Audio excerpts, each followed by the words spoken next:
Thank you, Mr. Speaker. I also want to thank the distinguished top Democrat on the House Budget Committee, Representative Brendan Boyle, for yielding and for his incredible leadership. Mr. Speaker, I rise today in strong opposition to this America Last Republican budget that will provide billions of additional dollars to Operation Epic Fury in the Middle East, which has been a complete and total disaster for the American people.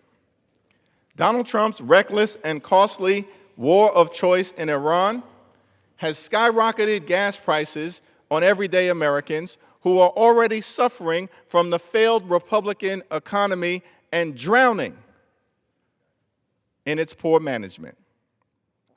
Now, Donald Trump has made several promises to the American people upon his return to the White House, all of which, it appears to me, he's failed to keep. Donald Trump promised to lower the high cost of living on day one, but costs in America haven't gone down, costs have gone up, in part as a result of the reckless Trump tariffs that have increased costs on everyday Americans by thousands of dollars per year. Donald Trump promised to love and cherish Medicaid, but instead turned around and, as a result of the Republicans' one big ugly bill, cut Medicaid by $1 trillion, costing more than 14 million Americans access to health insurance and causing hospitals, nursing homes, and community-based health centers, particularly in rural America, to close. Donald Trump promised the American people that ICE enforcement would be focused on the worst of the worst and would only target violent felons. That's not what has happened. Donald Trump and his violent mass deportation machine are spending billions of dollars for ICE to brutalize and kill American citizens or to violently target law-abiding immigrants, as we just saw in Maine and in Houston. Donald Trump, of course, promised that he was elected not to start endless wars in the Middle East, but to stop them. And then turned around and has gotten us involved in a potentially endless war in Iran, a reckless war of choice that has made life more expensive for the American people while making us less safe, with Iran being stronger now, having a stranglehold over the Strait of Hormuz, a stronger Iran now than they were before Donald Trump's reckless and costly war of choice.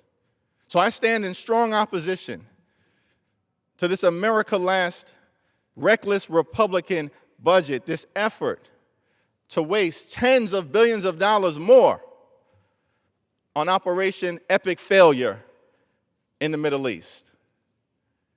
Mr. Speaker, we express our heartfelt condolences to the additional family members of those soldiers and members of the armed forces who have lost their lives needlessly in the Middle East. And we all have a responsibility to continue to stand with them in their time of mourning, in their time of great need, but simultaneously to make sure that no additional heroic, patriotic, brave American servicemen or women need to die overseas in Donald Trump's reckless and costly war of choice. So we stand in strong opposition to this America Last budget.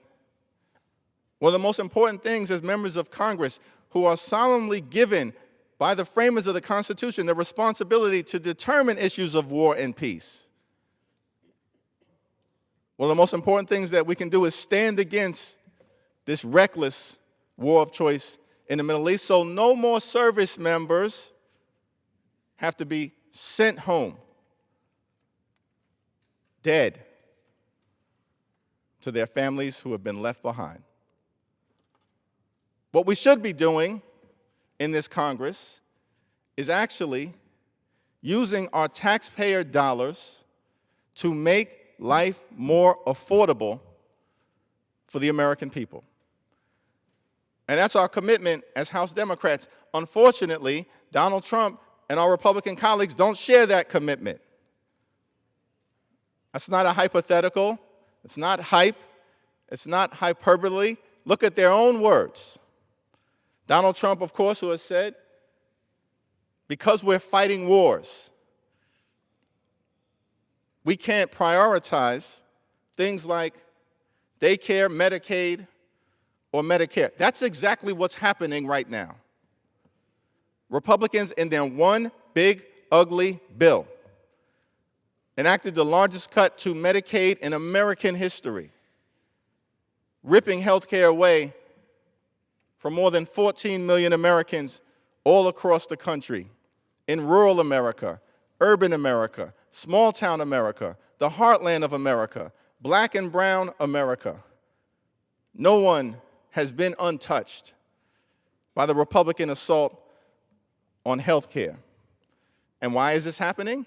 So that Donald Trump can fund this reckless and costly war of choice in the Middle East. And the reality is, his own words, he doesn't give a damn about the economic well-being of the American people. How do we know that? Donald Trump, in his own words, said the affordability crisis is a hoax. Donald Trump, in his own words, said, I don't think about the personal financial situation of the American people. Donald Trump, in his own words, said, I love the inflation. And so we don't have to wonder why things aren't going well for everyday Americans in the United States right now. It's because, in my humble opinion, President Trump and Republicans in this House continue to act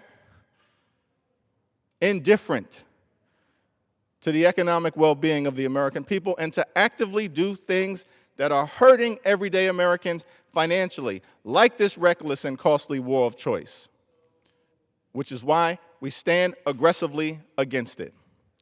On issue after issue, throughout this Congress, Republicans have adopted extreme policies to make life worse for everyday Americans, to actively hurt the American people. The Trump tariffs, actively hurting the American people, raising costs, including on farm country, by thousands of dollars per year. The refusal to extend the Affordable Care Act tax credits, raising health insurance premiums on everyday Americans, more than 20 million people across this country, some by as much as $1,000 in additional expense per month. People are suffocating, drowning in this Trump economy. Donald Trump and Republicans, in the one big ugly bill, enacted the largest cut to nutritional assistance in American history, a $186 billion cut, at the same time that they're funding this reckless and costly war of choice. Republicans have literally ripped food from the mouths of hungry children, seniors, and veterans to sustain the Trump war machine. Republican extremists apparently have money for wars, but can't feed the poor. But our message to the American people is don't lose faith. Help is on the way. Regime change is coming to the House of Representatives in November, so keep your head up. I yield back. The gentleman yields.